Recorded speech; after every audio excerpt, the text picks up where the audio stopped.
नमस्कार दर्शकों, mic drop with Meenakshi बालकमल इस पॉडकास्ट शो में आप सबका बहुत बहुत स्वागत है।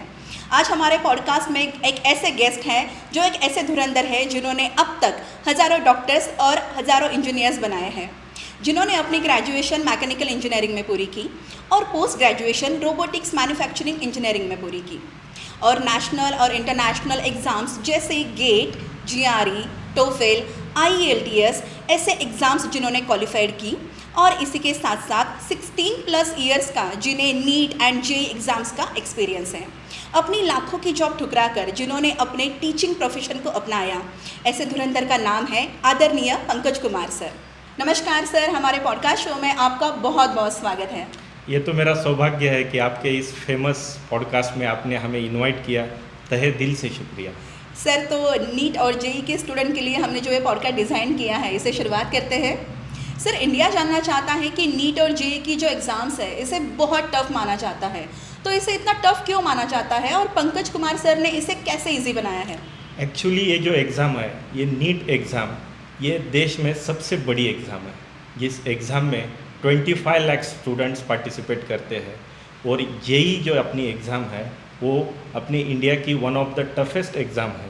लेकिन मैं ऐसा मानता हूँ कि बड़े से बड़ी जंग छोटे से छोटे प्लानिंग से जीती जाती है और पिछले 16 सालों में मैं और मेरे टीम ने कुछ ऐसे प्लानिंग एग्जीक्यूट की है, उसका नतीजा ये है हज़ारों डॉक्टर्स और इंजीनियर्स अपने देश का भविष्य बना रहे हैं। Sir, neat and JEE exams को क्लियर करने के लिए आपकी टीम ने ऐसी कौन सी टेक्निक डिज़ाइन की है जिससे बच्चों को ये एग्ज़ाम क्लियरेंस ईजी लगे? आपने जो एक क्वेश्चन पूछा है उसको मैं आसान भाषा में अगर बोलना चाहूँ तो जैसे अपने हाथों की उंगलियां एक जैसे नहीं होती है, वैसे ही हमारे नीट और JEE एग्ज़ाम में जो सब्जेक्ट्स है वो एक जैसे नहीं है। Every subject having its own identity, own planning and strategies. Sir, neat and JEE में हर बच्चा फिजिक्स को बहुत टफ मानता है, तो फिजिक्स क्लियरेंस के लिए आपने क्या स्ट्रैटेजी बनाई है? एक्चुअली आपने जो सवाल पूछा है तो मैं मेरे क्लास में हर बच्चे को बोलता हूँ कि बच्चे में पढ़ने की चाहत चाहिए और सर में पढ़ाने की नीयत चाहिए। जब आपकी चाहत और मेरी नीयत एक साथ आएगी तो दुनिया की कोई भी ताकत हमें मंजिल हासिल करने से रोक नहीं सकती है। क्या बात है, चाहत और नीयत एक साथ, वाह, बहुत अच्छा आंसर है सर। और हमारे फिजिक्स में बहुत सारे ऐसे क्वेश्चंस होते हैं that having the number of varieties, जैसे कि कुछ क्वेश्चन एप्लीकेशन बेस्ड होते हैं, कुछ कंसेप्चुअल होते हैं, कुछ क्वेश्चंस थिंकिंग लेवल होते हैं, तो ग्राफिकल, कैलकुलस, ऐसे वैरायटी ऑफ क्वेश्चंस होते हैं। और वैरायटी ऑफ दैट क्वेश्चंस अगर बच्चों को सॉल्व करना है तो एक ही सॉल्यूशन है उसका, that is the concept clearance of each and every point of each and every topic. Okay sir, इसी के साथ मेरा अगला सवाल ये है कि आप फिजिक्स की जो कंसेप्ट है ये कैसे क्लियर करते हैं और बच्चों को इसका कैसे फ़ायदा होता है? मोस्टली अगर देखा जाए तो हमारे फिजिक्स में, चाहे वो नीट एग्ज़ाम हो या JEE एग्ज़ाम हो, मोस्टली जो टॉपिक्स है they are depend on each other और उस टॉपिक के कंसेप्ट भी एक दूसरे पे डिपेंड है। तो यहाँ पे अगर इन कंसेप्ट को अलाइन करना है तो वही मेरी एक्सपर्टी एंड स्किल है और उसका फ़ायदा ये होता है कि बच्चों को कोई भी फॉर्मूलीज़ या न्यूमेरिकल्स रट्टा मारने की ज़रूरत नहीं है और वो एक या दो प्रिंसिपल फॉर्मूलीज से मल्टीपल वैरायटीज़ ऑफ फॉर्मूले बना सकता है और उस फॉर्मूले से उसका क्वेश्चन सॉल्व होता है और उसका कॉन्फिडेंस लेवल बूस्ट होता है और उसको सब्जेक्ट में इंटरेस्ट आता है। Sir, mostly neat and JEE aspirants बहुत डिप्रेशन में जा रहे हैं, तो हम उन्हें डिप्रेशन से बाहर कैसे निकाल सकते हैं?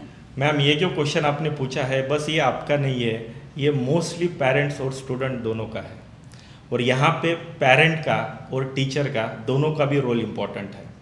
अगर ये एग्ज़ाम इतनी बड़ी है, उसमें बहुत सारे बच्चे पार्टिसिपेट हो रहे हैं, तो जाहिर सी बात है कि उसमें कंपटीशन तो होगी और जहाँ कंपटीशन आती है वहाँ पे प्रेशर आएगा, स्ट्रेस आएगा और वहाँ पे एंजाइटी भी आएगी बच्चों में और उसको अगर हमें कम करना है या तो डाइल्यूट करना है तो हमें यहाँ पे डेली उनको मोटिवेट करना पड़ेगा। हर एक पॉइंट पे जैसे फ्रेंड को हम टाइम देते हैं वैसे बच्चों के साथ फ्रेंडली होके उनका कॉन्फिडेंस लेवल बढ़ाना होगा। बच्चों को जैसे हम बता रहे हैं वैसे मैं पेरेंट को भी बताना चाहता हूँ कि आपका बच्चा देश की सबसे बड़ी एग्ज़ाम दे रहा है, तो आपको भी उसको अप्रिशिएट करना चाहिए, उसको आप मोटिवेट करना चाहिए, वो कहाँ पे उसका मेंटल डिस्टर्बेंस हो रहा है वो चेक करना चाहिए। तो it is mindset of all the students as well at the parents and teacher, ये सब का है कि एक टीम वर्क है और उस टीम वर्क में हमें परफॉर्मेंस स्टूडेंट से लाना है, तो उसके लिए जो जो इम्पोर्टेंस है वो करना पड़ेगा। Sir, what are the duties of aspirant during JEE and NEET preparation? मैं बच्चों को एक ही बोलूँगा, consistency is the most important thing to achieve the success, और नेवर गिव अप एटीट्यूड चाहिए। बच्चे क्या करते हैं, एक वीकली एग्ज़ाम होती है, उसमें अगर नंबर्स कम आ गए तो वो क्या करते हैं, गिव अप कर देते हैं। तो कंसिस्टेंसी रखना है, चाहे ज़्यादा मार्क्स आए या कम मार्क्स आए, we have to maintain our self. अगर ये करेंगे, और ये कंसिस्टेंसी जो होती है वो एक्यूरेसी में आनी चाहिए, क्योंकि ये ऑब्जेक्टिव पैटर्न एग्ज़ाम है, तो यहाँ पे हमें मिस्टेक नहीं कर सकते हो। तो कंसिस्टेंसी भी चाहिए, उसके साथ एक्यूरेसी भी चाहिए, पंक्चुअलिटी भी चाहिए। कभी कभी time management is also important, कि आपको जो क्वेश्चन सॉल्व करना है वो क्वेश्चन उसी सेकंड में होना चाहिए, उसी मिनट में होना चाहिए। अगर उसमें अपना टाइम जा रहा है तो आगे के क्वेश्चंस आप नहीं कर पाओगे और आपका परफॉर्मेंस डाउन हो जाएगा। तो मैं बच्चों से हमेशा यही गुजारिश करता हूँ कि आपको एक ही काम करना है, कंसिस्टेंट रहो, पंक्चुअल रहो और एक्यूरेसी आनी चाहिए, चाहे वो मेरा सब्जेक्ट फिजिक्स हो, केमिस्ट्री हो, बायोलॉजी हो या मैथमेटिक्स हो। तो ये जो इम्पोर्टेंट ड्यूटीज़ है वो उनको मेंटेन करना ही करना है। सर, मैंने भी अक्सर ये बात देखी है कि एवरेज भी अगर कोई स्टूडेंट है तो कंसिस्टेंसी के साथ वो एग्ज़ाम को क्रैक कर लेते हैं। ये हर एक क्षेत्र में सर हम देखते हैं कि कंसिस्टेंसी कितनी इंपॉर्टेंट है, तो वाकई इसका एक बहुत ही अच्छा आंसर आपने किया। Sir, what is the role of parent during preparation of NEET and JEE exam? Actually NEET और जेईई ये जो एग्ज़ाम है ये स्टूडेंट की है, वैसे ही पेरेंट्स की भी। बिल्कुल। एक साथ दोनों को भी एग्ज़ाम देनी है। सबसे बड़ी चीज़ ये होती है कि मोस्टली स्टूडेंट प्रिपरेशन के टाइम पे घर पे होता है जी। और थोड़ा सा 6 घंटे 8 घंटे वो हमारे सेंटर में होता है।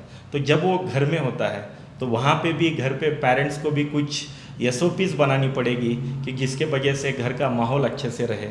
यहाँ पे अगर देखा जाए तो डिस्ट्रैक्शन वाली जो भी चीज़ें हैं उसको अपने को अवॉइड करना पड़ेगा। मोस्टली मैं मेरे स्कूल के लाइफ का बताता हूँ। जब मेरी एग्ज़ाम चलती थी और मेरी मम्मी जब खाना बनाती थी तो वो जो खाना बनाती थी वो कभी टेस्टी नहीं होता था। अच्छा। तो मैं हमेशा बोलता हूँ कि तुम्हें इतना अच्छा खाना बनाने को आता है लेकिन तुम ऐसा क्यों कर रही हो। तो इसका रीज़न मुझे एग्ज़ाम होने के बाद पता चला। तब मैंने मम्मी को पूछा कि ऐसा क्यों किया आपने। तो वो पूछती थी, बेटा अगर मैं खाना अच्छा बनाऊंगी तो तुम ज़्यादा खाओगे और सो जाओगे, तो पढ़ाई कौन करेगा।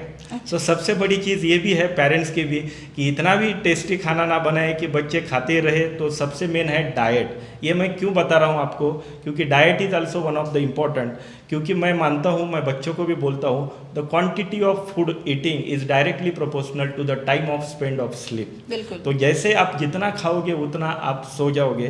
तो उसके वजह से मैं बोलता हूँ कि आपका डाइट भी इम्पॉर्टेंट है, घर का एटमॉस्फेयर भी अच्छा होना चाहिए, घर में कोई झगड़े भी नहीं होने चाहिए कि जिसके वजह से ये जो बच्चे होते हैं ना नीट और जेईई के, वो थोड़े से सेंसिटिव होते हैं। अगर कोई भी एक भी चीज़ उनको डिस्ट्रैक्ट करती है तो उसका असर उसके पूरे वीक पे डिसाइड होता है। तो मैं हमेशा बच्चों को भी बोलता हूँ, पेरेंट्स को भी बोलता हूँ कि स्टेबिलिटी मेंटेन करने को आनी चाहिए, डिस्ट्रैक्शन से कम होना चाहिए।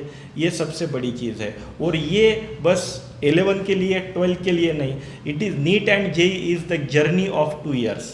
और इस 2 years में अपने को ये मेंटेन रखना है। डेफिनेटली इसका आउटपुट आ सकता है। कभी कभी फैमिली फंक्शन भी होते हैं तो we have to sacrifice that family function और अपने को फोकस करना है, क्योंकि कंसिस्टेंसी को मेंटेन करना है। बिल्कुल, मतलब स्टूडेंट की प्रिपरेशन के टाइम टेबल के हिसाब से पेरेंट को भी अपना एक टाइम टेबल बनाना चाहिए, उनके डाइट पे ध्यान देना चाहिए, और कोई भी जो चीज़ उन्हें डिस्ट्रैक्ट कर रही है वो चीज़ नहीं होने देना, ये पेरेंट का बहुत एक महत्वपूर्ण रोल हो सकता है। बहुत ही इसका अच्छा आंसर था सर। पर्सनली मतलब मुझे भी, मैंने ये बात सोची कि स्टूडेंट के, बच्चा छोटा हो या बड़ा, घर के माहौल का असर तो होता ही है बच्चों पे। Yes, definitely. बिल्कुल। और हम सब मिडिल क्लास फैमिली से हम बिलोंग करते हैं, तो हम लोग जानते हैं कि हम जिस परिवार में रहे हैं, जैसे कंजस्टेड घरों में भी हम बड़े हुए हैं, तो ये माहौल कितना ज़्यादा ये असर करता है सर, ये हम सभी जानते हैं। एक्चुअली जब मैं भी स्कूलिंग में था और जब मैं घर पे आता था, जैसे मैं घर पे आता था तो टीवी बंद रहता था। जी। मैं घर से जाता हूँ तभी टीवी बंद।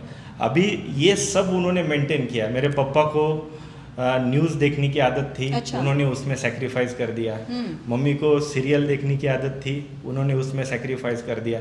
तो ये जो सेक्रीफाइस है ये बस बच्चों में नहीं है, वो पेरेंट्स को भी करना है। बिल्कुल बिल्कुल क्योंकि सर। ये जो टीम वर्क है ना, अगर अपने को चैंपियन बनाना है तो उसके पीछे भी कुछ ऐसे चैंपियंस चाहिए जो उसको मोटिवेट भी करे, उसको स्टेबल भी रहे, उसको उसका माइंडसेट भी उसको मेंटेन करना सर होगा। आपने जैसे कहा कि आपके पेरेंट्स ने आपकी प्रिपरेशन के दौरान बहुत सारी चीज़ों का उन्होंने ख्याल रखा, तो इसका रिजल्ट भी तो देखने को मिलता है ना सर कि आपने नेशनल और इंटरनेशनल जो एग्जाम्स क्रैक किए, गेट, जीआरई, टोफेल जैसी, तो बिल्कुल ये एक लाइव एग्जांपल है सर आपकी ज़िंदगी से जुड़ा हुआ। उसी का नतीजा है कि मैं आपके पॉडकास्ट में एज अ बिल्कुल गेस्ट सर, आ गया बिल्कुल हूं। सर। तो पेरेंट्स का रोल बहुत इंपॉर्टेंट जी। है। मैं आपको बोल सकता हूं मैम कि जितना स्टूडेंट का रोल है उतना ही पेरेंट्स का है। मेरे एक्सपीरियंस से मैं बताता हूं, कुछ पेरेंट तो मेरे ऐसे थे कि वो रात को 9:30-10 बजे तक हमारे सेंटर के बाहर वेट करते थे बच्चों को रिसीव करने के लिए, और उसको डेली पिक करना है, ड्रॉप करना है, और अपना जॉब भी करना है,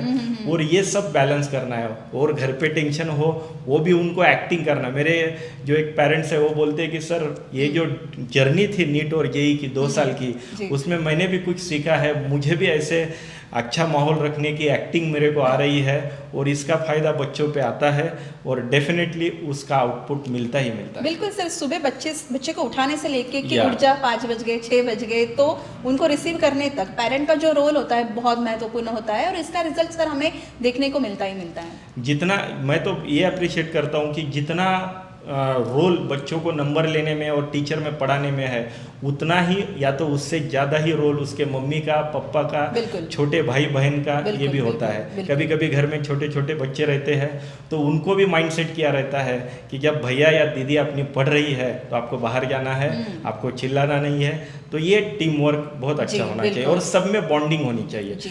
मैं सोचता हूँ कि डॉक्टर बनना है, इससे नहीं हो सकता है। वो बच्चा सोचता है, इससे नहीं होता। वो बच्चे के सराउंडिंग में जितने भी टीचर है और जितने भी उनके पेरेंट्स रिलेटिव्स हैं, उन सब का वही सोच होनी चाहिए, माइंडसेट होनी चाहिए, तब उसका आउटपुट मिलता ही मिलता है। डेफिनेटली सर, पढ़ाई में कुछ बच्चे बहुत शार्प होते हैं, कुछ स्टूडेंट पढ़ाई में एवरेज होते हैं, तो जो पढ़ाई में एवरेज स्टूडेंट है उनको रिजल्ट के लिए आप कैसे इंश्योर करते हो? मैं ये मानता ही नहीं मैं, क्योंकि एक इंग्लिश में एक लाइन है, hard work can beat the talent when talent does not work hard. तो सबसे मेन चीज़ है नीट और जेई के प्रिपरेशन में, अगर आप ब्रिलियंट नहीं हो, अगर आप टैलेंटेड नहीं हो तो भी चलेगा, लेकिन आप हार्ड वर्किंग होने चाहिए। इसका मतलब ये है कि आपको सिंसेरिटी चाहिए, एक्यूरेसी चाहिए, और ये थ्रू आउट द 2 ईयर्स चाहिए, और ये सबसे मेन है। इसमें मैं ये नहीं बोल सकता हूँ कि कोई बच्चा वीक है या कोई बच्चा स्ट्रांग है, वो तो सब डिपेंड है अपने टीचर पे, क्योंकि टीचर जितना इंटरेस्ट से पढ़ाएगा उतने इंटरेस्ट से वो पढ़ेगा, तो it is a part of interest. Sir इसी से मेरा सवाल है या। कि स्टूडेंट पर भी डिपेंड करता है, तो स्टूडेंट और टीचर्स के बीच में कैसी बॉन्डिंग होनी चाहिए? एक्चुअली देखो मैम, इनकी जो उम्र है, दे आर द टीनेजर्स, ये इतने भी छोटे नहीं है कि हम उनको पनिश कर सके, और वो इतने भी बड़े नहीं है कि हम उनको कुछ कहेंगे और वो मान लेंगे। तो ये जो मैच्योरिटी लेवल भी नहीं आई है उनको, और वो इतने छोटे भी नहीं है, तो इस एज ग्रुप में हमें उनका फ्रेंड बनना चाहिए। तो सर का और स्टूडेंट का ये जो बॉन्डिंग है एज अ फ्रेंडली होनी चाहिए, तभी वो पूछ सकता है। मैंने ऐसे बहुत सारे स्टूडेंट देखे हैं कि हमारे सर थोड़े स्ट्रिक्ट है, उसके वजह से डाउट तो बहुत है, उनके जहन में बहुत सारे डाउट है, लेकिन वो पूछने की जो है ना वो हिम्मत ही नहीं करते, क्योंकि सर को क्या लगेगा। और कुछ ऐसे सर है वो फ्रेंडली है, तो कोई पॉइंट्स ऐसे होते हैं कि बच्चों को आता है फिर भी वो सर को पूछता है, क्योंकि और कुछ उसमें बताएंगे, एक्स्ट्रा बताएंगे। तो it is a part of sir also, teacher का भी पार्ट है कि उन्होंने उनके साथ बॉन्डिंग रखना चाहिए और एज ए फ्रेंडली रखना चाहिए। अगर वो आप ऐसा बोलेंगे my designation is I am a teacher and you are a student so we have to maintain that level, ऐसा नहीं होगा। ये कॉम्पिटिटिव एग्जाम है, फ्रेंडली होनी चाहिए, हेल्दी होनी चाहिए। आप अगर देखोगे तो क्रिकेट में इतने सारे कोच भी होते हैं, वो तो बहुत एक्सपीरियंस होते हैं, वो बहुत सीनियर होते हैं, लेकिन वो भी अपने प्लेयर के साथ फ्रेंडली बिहेव करते हैं, हाई फाई देते हैं उनको। तो यही अपना रिलेशन होना चाहिए उनके साथ एज अ फ्रेंड, और उनका बेनिफिट ये होता है कि वो अपने को सिली से सिली मिस्टेक भी अपने को पूछ सकते हो और वहीं पे क्लियर होने चाहिए, क्योंकि सबसे इम्पोर्टेंट है कि जो भी डाउट होता है, जो भी पॉइंट होता है, वो उसी टाइम कवर होना चाहिए। अपने पास इतना, मैं आपको बोलता हूँ, इतना टाइम नहीं, इतना समय नहीं है, समय के पास भी इतना समय नहीं है कि आपको बार बार समय दे। इसके लिए मैं हमेशा बोलता हूँ कि जो भी टाइम है वो टाइम पे ही वो क्लियर करो, आगे उसको पेंडिंग मत रखो, क्योंकि ये पेंडिंग का इतना बड़ा पहाड़ बनेगा और उस पहाड़ के नीचे वो दब जाएगा। जीरो पेंडेंसी सर एक कंसेप्ट भी है कि हमें जीरो पेंडेंसी रखनी चाहिए, और बहुत बढ़िया था सर कि समय के पास भी इतना समय नहीं है कि वो हमें ज़्यादा समय दे सके। Yes. ये स्टूडेंट के लिए एक बहुत ही यशस्वी मंत्र है, मैं तो कहूँगी। और सर इसी से मैं आगे ये पूछना चाहती हूँ कि अभी जैसे मैंने पूछा कि स्टूडेंट और टीचर्स के बीच में कैसे बॉन्डिंग होनी चाहिए, तो आपकी अचीवर एकेडमी है, तो आपका आपके स्टूडेंट के साथ कैसा बॉन्ड है? अगर हम देखा जाए तो सबसे मेन, जैसे हम क्लासरूम में होते हैं और जब हम पढ़ाते हैं तब बच्चे सीरियस होते हैं, और जब हमारा वो पॉइंट होता है तो फिर कोई चुटकुला होता है, कोई एक आधी लाइन होती है गाने की, या तो कोई डायलॉग होता है, लेकिन सबसे मेन वो बैलेंस करते हैं। और बच्चों को भी ये मालूम है कि कब अपने को बाउंस करना है, कब अपने को फ्लैट रहना है, ये बच्चों को भी पता चलता है। तो हम इतनी ही कोशिश करते हैं कि उनको स्टेबल रखना है। अगर मैं उनको पढ़ाते टाइम बोलूँगा कि देख लो ये बहुत हार्ड है, तो उसके सबकॉन्शियस माइंड में क्या गया कि ये हार्ड है, ये हमारे सर बोलते हैं, तो हम भी वही बोलेंगे। तो इसके लिए हमें ये बताना नहीं पड़ता है कि ये हार्ड है, हम पढ़ाते पढ़ाते इतना इजीली पढ़ाते हैं। और वो पढ़ाने के बाद उनको आने के बाद मैं बोलता हूँ, आपको मालूम है आपको जो पॉइंट आ रहा है वो one of the toughest point of this topic. तो वो सरप्राइज होते हैं। क्या सरप्राइज होते हैं? अरे इतना हार्ड पॉइंट था, सर ने बताया नहीं था। तो सबसे मेन है कि it is a mind set. बिल्कुल। और बच्चों के साथ अगर रिलेशन अच्छा रहेंगे तो सबसे मेन चीज़ है कि मैं आपको एक बात बोलता हूँ, जब बचपन में हम मूवी देखते हैं तो बचपन के मूवी का डायलॉग मैम हमें आज भी याद है। क्यों? क्योंकि तब हम फ्री ऑफ माइंड वो देखते हैं।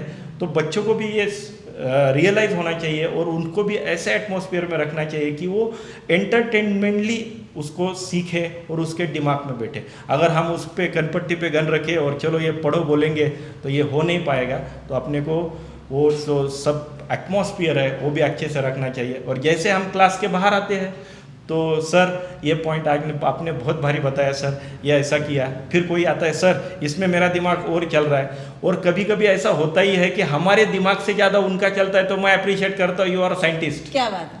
क्योंकि सबसे मेन चीज़ होती है कि उनका वो ग्रोइंग एज है ना मैम। कभी कभी बच्चे भी पढ़ा देते हैं ना यस टीचर्स को। मैं आपको बोल सकता हूँ कि आई am a teacher but I am also student. जैसे कि सास भी कभी बहू थी तो वैसे ही टीचर भी कभी स्टूडेंट था, तो कभी कभी हमें वो बनना भी पड़ता है। बिल्कुल बनना ही पड़ता है। कुछ बच्चे का इतना स्मार्ट थिंकिंग होता है कि सर आपने ये जो थिंकिंग बताई है ना, उसकी नेक्स्ट स्टेप ये हो सकती है, उसका नेक्स्ट एप्लीकेशन ये हो सकता है। तो we are encourage them to think beyond the limit. बिल्कुल। और हमें हमेशा ये सीखना चाहिए सर, जैसे कि भारत रत्न डॉक्टर बाबा साहब अम्बेडकर कहते हैं कि हम हमेशा विद्यार्थी रहते हैं, है ना। हमें जीवन के आखिरी पल तक हमें सीखते रहना चाहिए। और हमारी टीसी भी हमें कभी घर पे नहीं रखनी चाहिए, वो ये भी कहते हैं। तो बिल्कुल कि हमेशा हमें सीखते रहना चाहिए। और आपको आपकी इस जर्नी में स्टूडेंट से काफ़ी कुछ सीखने को भी मिला होगा। यस अभी मैं आपको बताऊं, हमारे टॉपिक में हमारा जैसे मैं बेसिकली फिजिक्स पढ़ाता हूं, तो हमारे फिजिक्स में बहुत सारे फॉर्मूलेज होते हैं, बहुत सारे एप्लीकेशंस होते हैं। और उस एप्लीकेशन को जब हम एग्जीक्यूट करते हैं तो कभी कभी हम उसको बहुत इजीली बता देते हैं, लेकिन नेक्स्ट स्टेप बच्चा उसकी स्टडी करके आता है और बोलता है सर इससे भी आसान ऐसे हो सकता है। तो तब मैं पता चलता है कि यार तुम तो हमसे मास्टर निकल गए। और सबसे बड़ी चीज़ ये भी है कि उनका मेंटल ग्रोइंग स्टेज रहता है, तो उनको अगर आप इंटरेस्ट पैदा करोगे, सबसे मेन चीज़ है मैम कि इंटरेस्ट है। अगर इंटरेस्ट आता है तो आपको हार्ड से हार्ड भी चीज़ इजी होती है। तो ये सबसे मेन ये बात मैं बहुत ज़्यादा सर इस बात को मैं फील करती हूँ अपने जीवन में। इस बात को मैं जी रही हूँ कि किसी चीज़ में अगर आपका इंटरेस्ट है, वो अगर आपका पैशन है, तो वो चीज़ कितनी भी टफ हो ना, आपके लिए ईजी हो जाती है। मैं इस पे आपको बताता हूँ कि जब हम पढ़ाते हैं तो हम इतना इन्वॉल्व हो जाते हैं कि 60 मिनट का हमारा लेक्चर होता है जी। लेकिन 60 मिनट में बच्चा ना अपने घड़ी की तरफ देख रहा है, ना वॉल पे लगे वाले उस घड़ी पे देख रहा है, और वो टाइम कैसे निकल गया पता नहीं चलता। मतलब सर फिजिक्स जैसा सब्जेक्ट भी इतने इंटरेस्ट के साथ पढ़ाया जा सकता है। Yes actually the students we have to involve the student with us. जब मैं कोई स्टेप बता रहा हूँ ना मैम, तो मैं जब लिख रहा हूँ तो मुझे जो लिखना है वो बच्चे बताते हैं, दैट इज द इन्वॉल्वमेंट। ये बॉन्डिंग सबसे मेन होनी चाहिए। और बच्चे जब बताते हैं तब मुझे पता चलता है कि यार उसमें इंटरेस्ट बढ़ गया है। और वो इंटरेस्ट क्रिएट करने की सबसे बड़ी अग्नि परीक्षा होती है टीचर की। लेकिन टीचर भी उतना क्वालिफाइड और एक्सपीरियंस होना चाहिए। मोस्टली कभी कभी ये होता है कि कोई टीचर ऐसे होता है कि वो इतने टेंशन में होता है कि आगे की स्टेप क्या होगी, मैं भूल जाऊंगा, मैं ये करूंगा। तो वो बच्चा भी अपने को नोटिस करता है, यार इतने साल से सर पढ़ा रहे और सर को ही नहीं आ रहा है तो हमें कहाँ का आएगा। तो ये सबसे मैंने कि अपने में कॉन्फिडेंस चाहिए। अपने में सबसे ईजीली कोई सर ऐसे होते हैं, मैंने ऐसे भी देखे मैम, कि इजी चीज़ होती है उसको हार्ड बनाते हैं, क्योंकि अपने को रिप्रेजेंट करने के लिए कि व्हाट अ बेस्ट टीचर आया। लेकिन ऐसा नहीं होता है। टीचर बेस्ट कौन होता है कि हार्ड से हार्ड चीज़ भी आसान भाषा में इजीली उनको पता चले। कभी कभी ऐसा होता है कि हमारी जो एनसीईआरटी की टेक्स्ट बुक है या तो स्टडी मटेरियल है, उसमें जो लैंग्वेज होती है वो लैंग्वेज बहुत सीरियस होती है और बच्चे को ये समझ में नहीं आता है। अगर उसी कंसेप्ट को इसको हमने आसान भाषा में कोई एग्जाम्पल दे के बता दिया तो बच्चा आके बोलता है, सर ये जो आपने पॉइंट पढ़ाया है ये पॉइंट मैं 2 दिन से एनसीईआरटी के टेक्स्ट बुक में पढ़ रहा था, लेकिन मुझे सीक्वेंस ही नहीं लगी और लिंक ही नहीं लगे। तो सबसे बड़ी चीज़ है कि सर का इन्वॉल्वमेंट बहुत अच्छे से चाहिए। तो गुरु चाहिए और हाँ, वो तो है। तो मैं हमेशा यही बोलता हूँ कि हर एक स्टूडेंट को एकलव्य बनना है और उनका टीचर जो है वो द्रोणा जैसा काम करना चाहिए और रिलेशन मेंटेन रखना चाहिए। और जब आप अच्छा पढ़ाते हो तो बच्चा दिल से आपका रिस्पेक्ट करता है। क्या बात है। आप ज़बरदस्ती उन पे कब मत डालो कि मुझे ये आता है ये आता है। वो बच्चे ने बोलना चाहिए कि ये सर ये बहुत अच्छे से किया है। और जैसे मैं आपको बोलता हूँ, जैसे फूलों की माला होती है और उस माला में हम एक एक फूल डालते रहते हैं, वैसे ही हमारा टॉपिक होता है। उस टॉपिक में एक पॉइंट डालना पड़ता है और उस पॉइंट को डालेंगे तो माला कंप्लीट होगी, वैसे टॉपिक कंप्लीट हो जाएगा। और सबसे बड़ी चीज़ ये होती है कि ये जो टॉपिक होते हैं ना वो दूसरा टॉपिक पे डिपेंड होते हैं। तो डिपेंडेंसी बहुत है, उसके लिए उनको कनेक्ट रखना पड़ता है। फर्स्ट कंसेप्ट क्लियर होनी चाहिए ताकि दूसरी कंसेप्ट उससे रिलेटेड उसी पे डिपेंड होती है। बिल्कुल वो उसी पे, जैसे आप कोई स्टेयरकेस चढ़ रहे हो, आपको 3rd स्टेप पे जाना है तो आप कहाँ से आए थे, 2nd स्टेप से आए थे। वैसे हमारे को नेक्स्ट अगर कंसेप्ट में जाना है तो हमें पीछे के कंसेप्ट से लेना पड़ता है। तब बच्चों को रियलाइज करना पड़ता है कि ये उन दिनों की बातें हैं जब हमने पढ़ाया था। कुछ डायलॉग भी मारने पड़ते हैं वहाँ पे, तो बच्चे बोलते हैं yes sir this is that point. तो ये सबसे बड़ी चीज़ है कि उसको इन्वॉल्व रखे। और मैं बोलता हूँ कि बहुत सारे प्रोफेशन है, लेकिन मेरा प्रोफेशन ऐसा है कि जब मैं बच्चों के साथ रहता हूँ तो दिन कैसे जाता है समझ में नहीं आता। और जब हॉलीडेज होते हैं तब ऐसे लगता है कि यार कुछ ऐसे हम गुम हो गए। तो सबसे इंटरेस्टिंग है, बच्चों को भी लगता है, टाइम इंटरेस्ट आता है, उनको लगता है कि सर लेक्चर कंटिन्यू करो कंटिन्यू करो कंटिन्यू करो। It is your passion sir, इसी के लिए तो आपने लाखों की जॉब को ठुकरा कर अपना टीचिंग प्रोफेशन चुना। इस चीज़ को आप प्रूव भी करते हो इससे कि आपका पैशन है, इसलिए आपको ऐसा लगता है कि हॉलीडेज ना हो, बस मैं बच्चों के बीच में रहूं। जब मैं मैडम कॉलेज लाइफ में था तब क्या था कि मेरे जो जूनियर्स थे, ये मेरा पैशन है, मुझे कब पता चला मैं आपको बताता हूँ। आपने ये जो पॉइंट मुझे नोटिस किया है, जब मैं कॉलेज लाइफ में था तो कॉलेज लाइफ में मेरे जो जूनियर है और क्लासमेट है वो मुझे पूछने को आते थे कि यार ये एक पॉइंट कैसा है, वो पॉइंट कैसा है। तो तब मुझे है ना बहुत इंटरेस्ट में बताता था। तो एक बार तो ऐसा हुआ कि मेरे सीनियर जो हमारी रैगिंग लेते थे वो हमें पूछने आए कि यार ये ऐसा है वो बता दो, क्योंकि अभी तो कल एग्जाम है। तो मैंने वो बहुत अच्छे से उनको बता दिया और बताने के बाद ये उसका फॉर्चून था क्या मालूम नहीं, नेक्स्ट डे एग्जाम में वही क्वेश्चन आया और उन्होंने बहुत अच्छे से वहाँ पे परफॉर्मेंस दिया। और जैसे एग्जाम छूटी तो उसने डायरेक्ट मेरे को उठाया और बोला कि यार तेरे वजह से मेरा पेपर निकल गया। तो थैंक यू के साथ साथ उन्होंने सॉरी बोला है, नहीं बोला रैगिंग के लिए? वो तो है, लेकिन उसी टाइम मुझे रियलाइज हुआ और उन्होंने बताया था you have the one quality of teaching. आप बहुत अच्छे से कन्विंस कर रहे हो, आप बहुत अच्छे से रिलेशन में उसको डेवलप कर रहे हो। तो तभी मुझे लगा कि यारो कोई तो भी अपनी स्पेशलिटी है, क्योंकि खुद की स्पेशलिटी खुद को पता नहीं चल सकती। तो मैं उस मेरे फ्रेंड का सीनियर का शुक्र अदा कर सकता हूँ कि उसने उस टाइम पे मुझे बोल दिया यार you have the qualities of teaching. तो उसके वजह से मैं यहाँ पे हूँ। मराठी में एक कहावत आहे सर, बाळाचे पाय पाळण्यात दिसतात। या नक्कीच। आणि मी सगळ्यांना हेच सांगतोय की जे आवडतंय ते करण्यापेक्षा जे करावं लागतं त्यात आवड तयार करा, हे सगळ्यात मेन आहे। म्हणून आवड तर पाहिजेच, पण ती आवड निर्माण करता आली पाहिजे, हे सगळ्यात महत्त्वाचं। What is the success mantra for JEE and NEET clearance? आपने बहुत अच्छा क्वेश्चन पूछा है। मैं सभी स्टूडेंट को बोलता हूँ, पेरेंट्स को बोलता हूँ, success required sacrifice. sacrifice such a things which can distract your study. तो सबसे बड़ी चीज़ है कि सेक्रीफाइस करना आना चाहिए। क्या सेक्रीफाइस करना है आपको? टाइम पास, आपके फ्रेंड्स को सेक्रीफाइस करना है, ये मोबाइल को सेक्रीफाइस करना है। मैं आपको बोलता हूँ, ये जो मोबाइल है, it is one of the biggest distraction in the study. जैसे कोविड-19 का वायरस आया था, कोरोना वायरस, उससे भी बड़ा वायरस है मैडम ये एंड्रॉयड वायरस। अच्छा। क्योंकि ये वायरस ऐसा है कि ये खाने भी नहीं देता, पीने भी नहीं देता, पढ़ाई भी करने नहीं देता।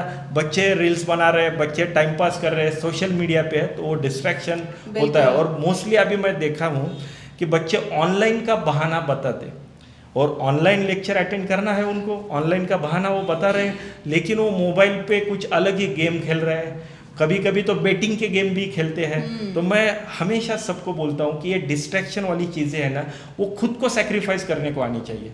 और ये मेरा मानना है, क्योंकि मैं हमेशा बोलता हूँ कि सेक्रीफाइस के सिवाय कुछ नहीं मोबाइल को सेक्रीफाइस कर देना चाहिए। मोबाइल है, आपके फ्रेंड्स हैं, कभी कभी ऐसा होता है, मैंने ऐसे भी देखा है। मैं आपको बोलता हूँ, एक एग्जांपल बोलता हूँ। एक स्टूडेंट बहुत सिंसियर था, लेकिन उस पर खुद पे कंट्रोल नहीं था, तो उन्होंने, उनके पेरेंट में उसको घर से अप एंड डाउन करने के लिए टू व्हीलर दी थी। अच्छा। और उस टू व्हीलर में एक दिन लिमिट से ज़्यादा फ्यूल था, यानी कि वो टैंक फुल था। तो उसके जहन में यह आया कि यार टैंक तो फुल है, चलो हम कहाँ घूमने जाते हैं। तो घूमने गया और वो पूरा दिन वो लेक्चर अटेंड नहीं किया। मैं उसको पूछा, यार तू इतना सिंसियर है, कल क्यों नहीं आया? उसने थोड़ा सा वो शर्माया और फिर बाद में बोला, सर मेरे से एक गलती हो गई कि कल गाड़ी में पेट्रोल ज़्यादा था तो मैं घूमने गया था। मैं बोला, अभी तुझे ये तो रियलाइज़ हो गया कि तूने गलती किया है, लेकिन आइंदा ऐसी गलती मत करो, क्योंकि कभी कभी ऐसा होता है मैम, ये गुड लक है क्या बैड लक है आई डोंट नो, कुछ पॉइंट ऐसे होते हैं हमारे फिजिक्स में, वो पॉइंट हम पढ़ाते हैं और वो पॉइंट ही एग्जाम में एज इट इज़ आते हैं, और वो बैड लकीली उस दिन बच्चा एब्सेंट है तो वो कवर नहीं कर पाएगा, या तो उसके आगे का है। तो मैं एक ही सलाह देना सकता हूँ कि सक्सेस जो चाहिए तो सेक्रीफाइस चाहिए। मैं और एक बोलता हूँ, no pain no gain. So achieve your dreams and make the history of your success. तो ये सबसे मेन है, victory of your success, history of your success, ये सबसे मेन है। तो सक्सेस के लिए सेक्रीफाइस चाहिए। Sir, what is the difference between 10th board exam and NEET JEE exam? Very very big difference ma'am. 10th तक जो एग्ज़ाम होती है that is the eligibility exam, Marathi में हम उसको बोलते हैं पात्रता परीक्षा। यानी कि वहाँ पे अपने को नंबर्स लेने हैं, लेकिन कुछ क्वेश्चंस के जो अपने आंसर है वो थोड़े गलत भी आ गए तो भी हमें नंबर मिलते हैं जी। लेकिन NEET and JEE is the reputed competitive exam और उसके लिए चाहिए एक्यूरेसी। अगर आपके पास एक्यूरेसी नहीं है, आपके पास इनकम्प्लीट नॉलेज है, आपको नंबर मिलेंगे लेकिन निगेटिव नंबर मिलेंगे। और नेगेटिव नंबर से तो नंबर अपने को मार्क्स, निगेटिव मार्क्स से तो अपना नंबर नहीं लगने वाला। तो मैं हमेशा यही बोलता हूँ कि there is a difference between the 10th exam and 11th 12th NEET and JEE. मैं बार बार देखा हूँ कुछ बच्चे ऐसे भी थे जिनको 10th में मैम 99% 98% मार्क मिले हैं और वो बचपन से आउट ऑफ मार्क ले रहा है, यानी कि उसके टॉप मार्क कितने, आउट ऑफ। और सेकंड टॉप क्या है, लोएस्ट मार्क 99। और वो बच्चा जब हमारे नीट और जेई के प्रिपरेशन में आता है तो तब क्या होता है मालूम है कि वहाँ पे उसको जितने आदत लगी है आउट ऑफ मार्क की उतने मार्क्स उसको मिलते नहीं है। तो वो मार्क्स उसको मिलते नहीं है तो डिप्रेशन में आता है। वो बोलता है मुझे बचपन से आउट ऑफ मार्क मिल रहे हैं और अभी क्यों नहीं मिल रहे। तो ये भी आपको समझ में आना चाहिए कि आप गेम अलग खेल रहे हो, जैसे आप क्रिकेट ही खेल रहे हो लेकिन गली में खेल रहे हो और इंटरनेशनल ग्राउंड पे खेल रहे हो, इसमें तो फ़र्क है, उसमें तो अंतर है। तो एलिजिबिलिटी एग्ज़ाम अलग होती है और कॉम्पिटिटिव एग्ज़ाम अलग होती है। कॉम्पिटिटिव एग्ज़ाम में डिसिप्लिन चाहिए, कॉम्पिटिटिव एग्ज़ाम में एक्यूरेसी चाहिए, कॉम्पिटिटिव एग्जाम में कंसिस्टेंसी चाहिए, पंक्चुअलिटी चाहिए। जितने भी ये वर्ड्स है, ये वर्ड्स पूरे के पूरे नीट और जेई को मैच होते हैं, वैसे 10th में नहीं होता है। तो मैं हर एक जो बच्चे हैं जो अभी 8, 9, 10th में है उनको गुजारिश करता हूँ कि आपको ये मालूम होना चाहिए कि 2 सब्जेक्ट बहुत इंपॉर्टेंट होते हैं आपकी स्कूलिंग में। एक होता है मैथमेटिक्स और दूसरा होता है साइंस। अगर ये दोनों सब्जेक्ट अगर अच्छे से करोगे तो आपको 11, 12th में बहुत सपोर्ट होगा और कॉम्पिटिटिव एग्जाम को आप फेस कर पाओगे। सर, हमारे पॉडकास्ट शो में एक रैपिड फायर राउंड भी है जिसका आपको एक 1 वर्ड में आंसर करना है। So shall we start? Yes, definitely. NEET के लिए 1 साल का गैप, हाँ या ना? हाँ। कौन सा ज़्यादा मुश्किल, फिजिक्स या केमिस्ट्री? दोनों भी नहीं है। अच्छा, कौन सा ज़्यादा चैलेंजिंग है, जेई मेन या जेई एडवांस? JEE advance. किस में ज़्यादा टाइम लगता है, पी ब्लॉक, एलिमेंट्स या ऑर्गेनिक केमिस्ट्री? Organic chemistry. किसका डर ज़्यादा होता है, जेई में पहला पेपर या दूसरा paper? Second. Best study method, revision और practice problems? Concept clearance is the most important. Okay. Student किस में ज़्यादा परेशान होते हैं, केमिस्ट्री के ऑर्गेनिक रिएक्शंस या फिजिक्स के न्यूमेरिकल? केमिस्ट्री। ओके। 6 घंटे से ज़्यादा पढ़ाई, हाँ या ना? हाँ। स्टडी किस में बेहतर होती है, ऑनलाइन कोचिंग या offline class? Offline, definitely offline, offline, offline.